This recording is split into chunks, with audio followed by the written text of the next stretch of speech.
this brings up something really important to me, which is the concept of the expert.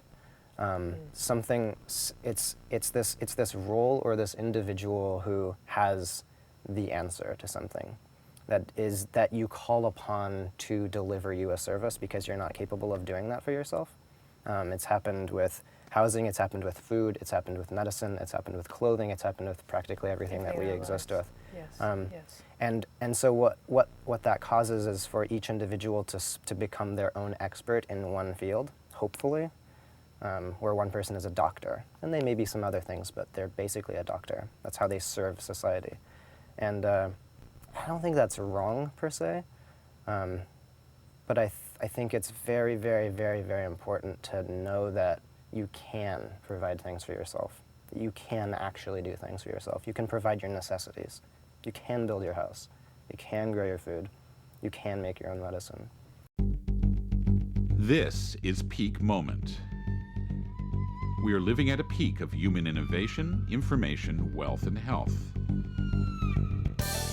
But we're also at a peak of population and consumption, with rising temperatures and declining resources fueled by cheap oil and gas. Peak Moment Television, bringing you examples of positive responses to energy decline and climate change through local community action. Oh, this is magic. Oh, what a wonder. You must be Greg. I am. This is fabulous. I love Welcome. your house. Thank you. Oh, wow. Oh, I want a tour. Perfect. Come on in. Oh, sure. Hi, welcome to Peak Moment. I'm Janaea Donaldson. I'm in Western Washington. The directions said, come up, up, up, up the road, and when it flattens out to the tippity top, I'm a hop, skip, and a jump to the left through the alder trees. And there we found a magical dwelling inside the woods. I'm with the creator of that building and an explorer of living spaces, Greg Crawford. Tell our viewers what we're sitting in here. We're now sitting in the loft space, the second story of an earthen house. This technique is called wattle-and-cob. This is a really good spot to be able to understand the mechanics of the structure itself. There are vertical poles within the wall, and then there are horizontal poles connecting them. So you basically get this matrix.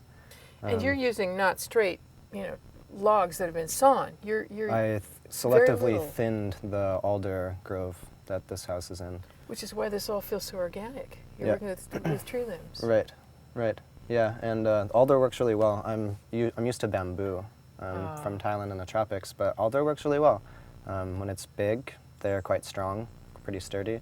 And when they're young, they're green. You can bend them and mold them and put them into different ways. So this was green, and how did you attach, well, here we are into building this building. So just for a second, we're up in an upstairs loft, and there's a downstairs, and you said it's wattle and cob. What does the wattle mean? The wattle refers to the framework. Okay. This like skeleton. All right. And the cob itself is clay-soaked hay or straw. Kind of like turns into a snake or a dreadlock. And its application is very straightforward. You basically just wrap the vertical poles, fold the horizontal poles, and fill in between. What's happening here? So you wrap it with that snake-like structure of clay and straw. Right, and so cob as itself is another kind of building technique, and they're kind of more like loaves, more like bricks, sort of. Okay. And you stack them on top of each other, and you just integrate them direct vertically.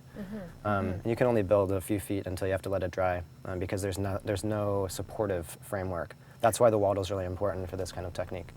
And so what's happening here is I just cut out these horizontal pieces that would be filling here to make open air arches and columns, which lends itself really well to just like very smooth, flexible creativity.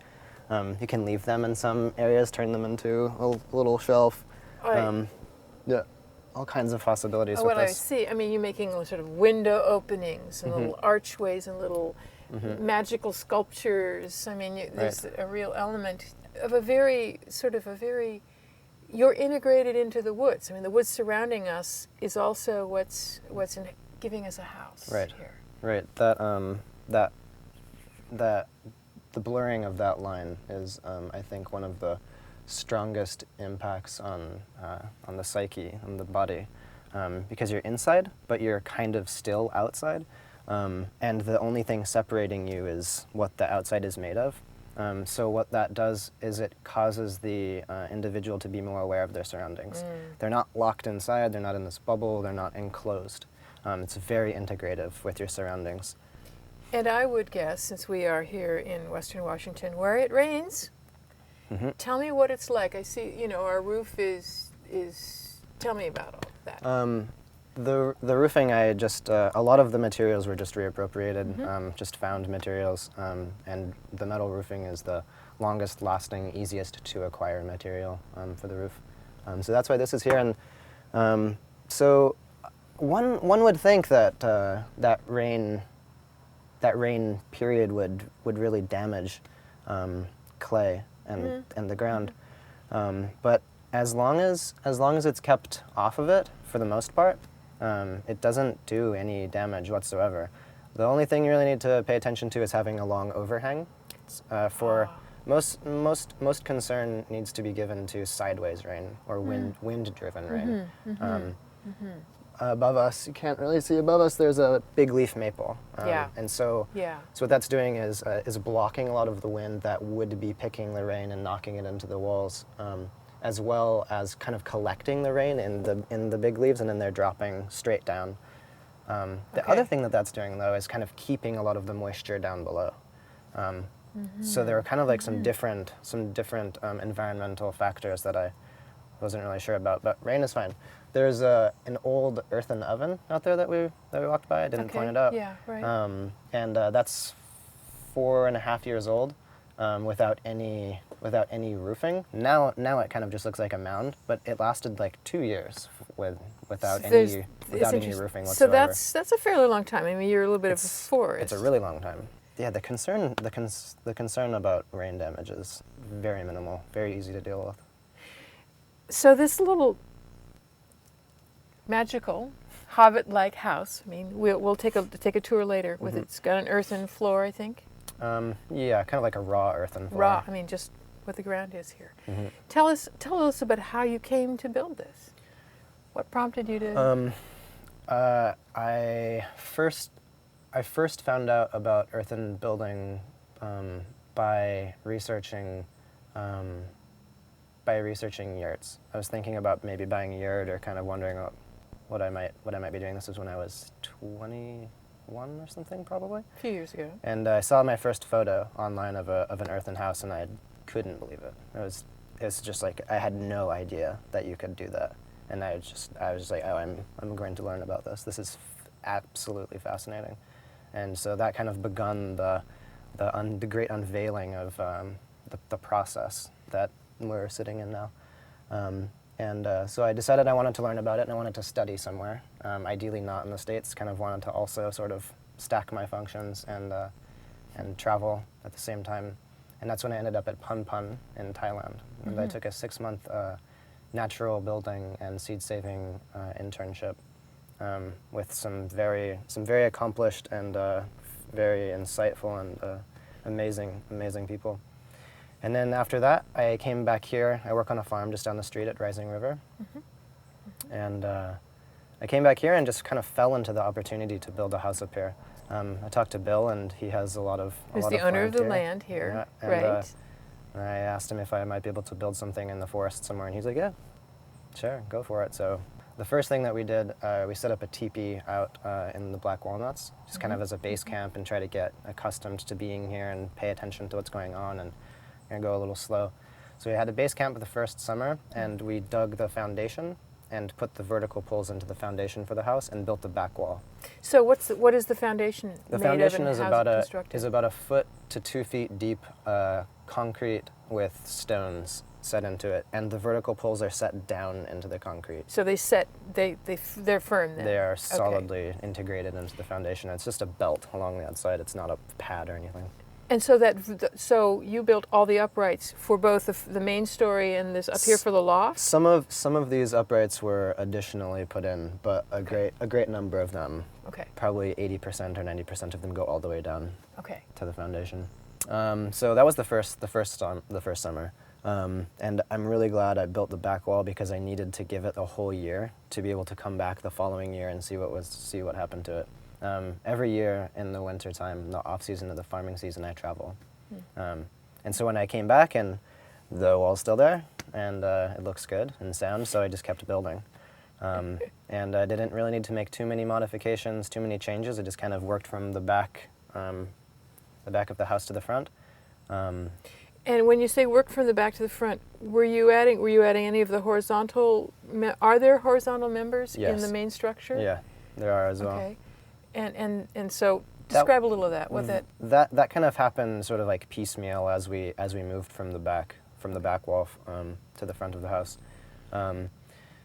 You can weave the horizontals through the vertical poles, and it's neat because then it prompts a more organic sort of like wavy feel to the wall, so the bottoms are braced down into the concrete, and if you put a horizontal through the top, it'll push these out, so you naturally get a natural tendency for the wall to do kind of like weird movements and stuff. Sort of like being inside a basket. Kind of. Right. With the undulations. Right, and the idea too with the wattle, with the framework, is that if you move one pole, you kind of can feel all of them moving. They're very integrated and very connected and self-supporting. This style, I'm going to back up for a second. Well, finish telling us about how what it took to finish that. You worked on your side walls. Another interesting thing is that the clay that I dug for the house that is the walls, it's from the floor of the house. And so I started digging the ground of the back for the back wall, and sort of kept digging towards the front of the house as I was applying it to the walls.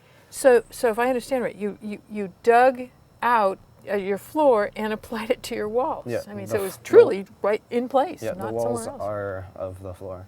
Wow. Yeah. Interesting. And I didn't ever have to add any additional ingredients or components to the natural raw earth.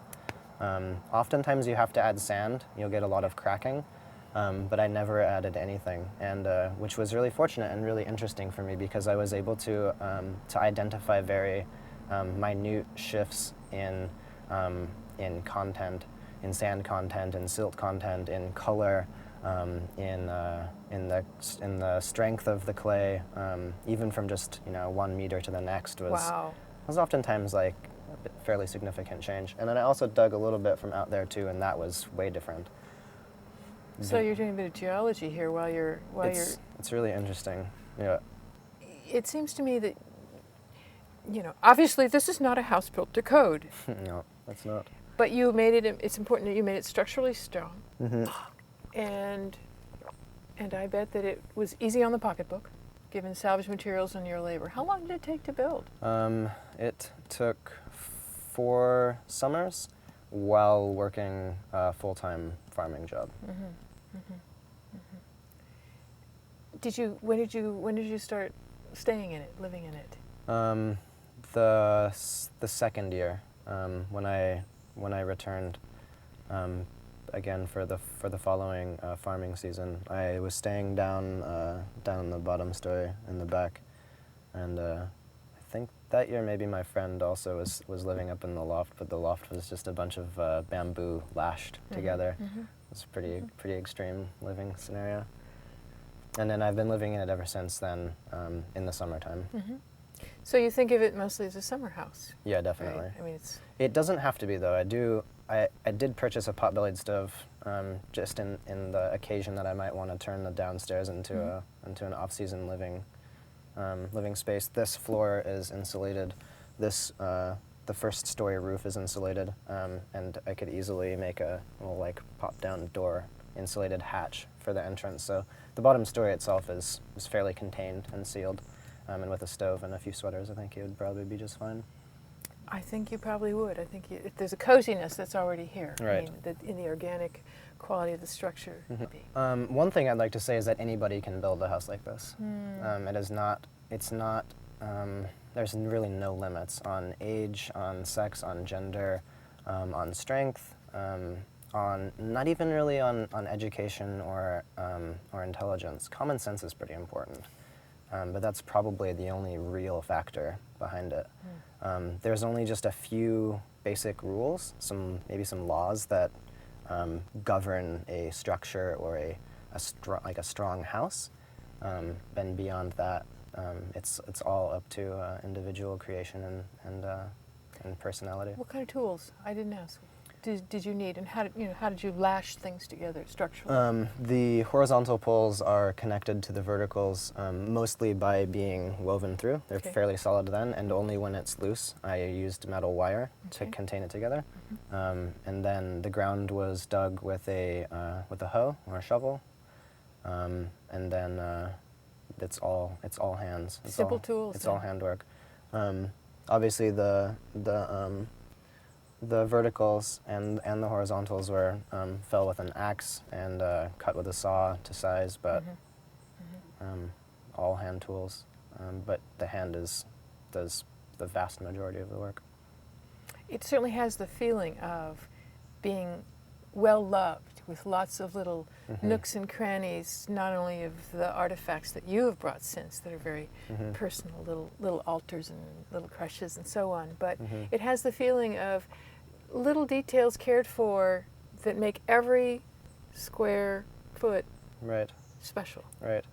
I think that's prompted largely by a healthy relationship between the builder or builders and the structure itself.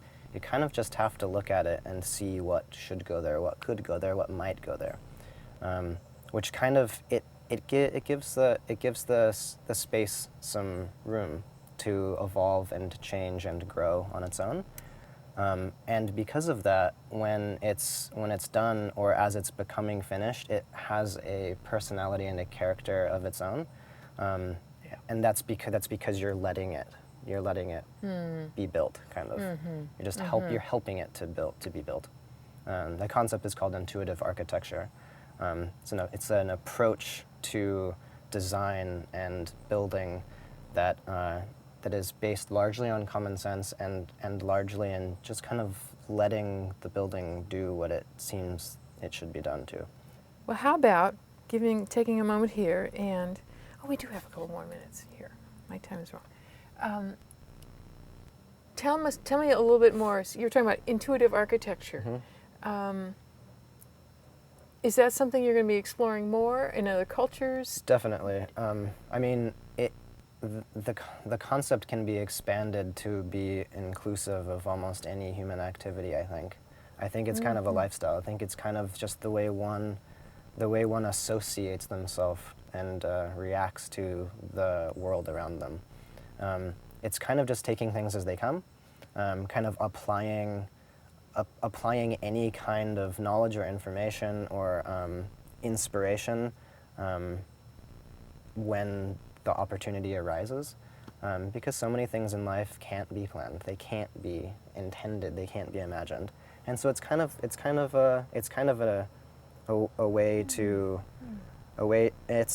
an approach to mindfulness and being open-minded. This brings up something really important to me, which is the concept of the expert. It's this role or this individual who has the answer to something, that you call upon to deliver you a service because you're not capable of doing that for yourself. It's happened with housing, it's happened with food, it's happened with medicine, it's happened with clothing, it's happened with practically everything that we exist with. Yes. And so what that causes is for each individual to become their own expert in one field, hopefully, where one person is a doctor. And they may be some other things, but they're basically a doctor. That's how they serve society. And I don't think that's wrong, per se, but I think it's very, very, very, very important to know that you can provide things for yourself. You can actually do things for yourself. You can provide your necessities. You can build your house. You can grow your food. You can make your own medicine. What a great gift. Yeah. You are giving to them and to our viewers. And I would love to have you give us a tour of the places that you explored. Perfect. So, okay, we've got a good sense here of the loft and the balcony, perhaps. And shall we go downstairs? Sure.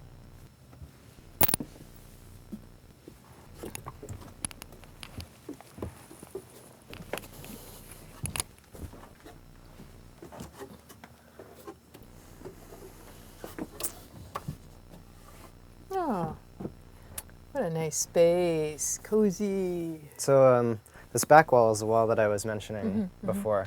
It's the oldest wall in the house, and this area has changed a lot in the last few years. So? Originally, my bed was here. There's actually some holes in the wall still where my bed was actually integrated into the wall to keep it up. So this originally was my bed space and my bedroom, and then when I moved back upstairs, this turned into, I'd kind of like modified the bed to be a couch, but that didn't really work out so well. So I just like took the whole apparatus out and just put a bunch of pillows and this mat and these rocks down. These rocks are the first phase of pouring an earthen floor, which I may or may not do, depending on how much time I find myself having later. Yeah, but it's still the rocks are quite nice regardless. They're good for if a lot of ascendant humidity rises from the ground. It'll keep there's a lot of pockets and a lot of surface area in the stone, so it keeps a lot of the moisture down, and it's kind of a nice sort of like outdoor. Yeah, you brought the outdoors in here. Yeah. So this is where you started working forward and adding little windows and openings. Yep. And then is this salvaged? Your timbers to hold up your loft? Yeah. Okay. Yep. So this is the height, the original height of the floor. So we've dug down this far into the ground for the entirety of the floor to build the walls. So when digging down, what you do, you cause a sensation to the body to sink lower down into the structure, which brings the window up. And originally, this window would be kind of a little off to the size of the person and the size of the room, but by digging down into the ground, it moves some of the space in a slightly different way, which is really interesting. And so another thing that by digging down into the ground, just make a big pit into the ground. It's kind of like a big lounge chair. Oh, what fun! I've always wanted to have just a super comfortable, soft space to sit in. Just kind of like an ideal scenario for this house. I tried to make lots of areas for a person to be in and enjoy, and each one with their own characteristics and their own intention and flavor. This is my favorite part, I think, of your house. It looks cozy and your little stuffed animals around you and windows going up into the into the world around you. It's like a magic tower. Yeah, this is one of my favorite spots too. They're really good.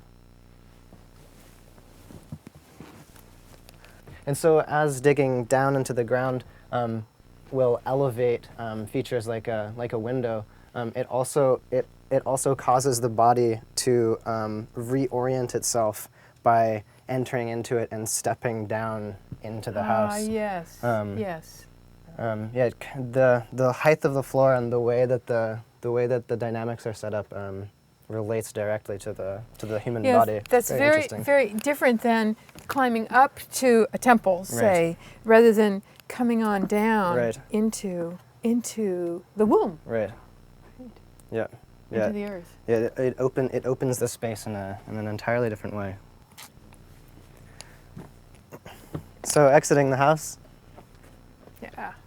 we walked underneath the balcony that we were just sitting just on the inside of. Yeah, okay. Up in the loft. Which is where we had our conversation. All right. And from here you can kind of see the whole house, including the balcony and the loft and the exterior of this tower. With the bowl. With the bowl. The just on the other side of this wall is the bed bowl. Okay. The bed bowl. A lot of features are visible here as well, including this nail scratched window. It's very pretty. Yeah, my friend just used a nail to scratch it. Very nice. and all of the other windows. And I think what's interesting, what I want to comment here, is just really lovely little touches like, rectangles and stars and forms in the clay, right. which may be hard to see, but it looked to me like whoever was creating this was creating little special touches of their personality or their interest. Right. That's definitely one of the main conceptual ideas behind this project, is for people to feel the freedom to express themselves and to be able to create something, and that can kind of be anything. Clay is the most hands-on most hands-on medium. You can kind of do anything with it. And it feels good. It does feel good. Flexible and soft and sensual. It's therapeutic, yeah. Actually. I've heard a lot of people say like-kind things, it being therapeutic. It's very good for a person. And it's also interesting to note as well that you can find out the ratio of clay to sand and find out what clay is and what sand is doing in the mix and all of these things. And you can read books about it. And it can take a long time, and it's very interesting and engaging, but if you just put it into your hand and you feel it, you know exactly. Your body learns immediately what is too wet, what is too dry, what is appropriate. And so doing these small pieces of art is second nature once your body knows what's going on. Greg, thank you for your wonderful tour and your thoughts behind the work that you're doing. Mm-hmm. It's been great. Yeah, thank you. You're watching Peak Moment, Locally Reliant Living for Challenging Times. I'm Janaea Donaldson. My guest, Greg Crawford, has given us a wonderful tour of his intuitive architecture and its magic. Join us next time.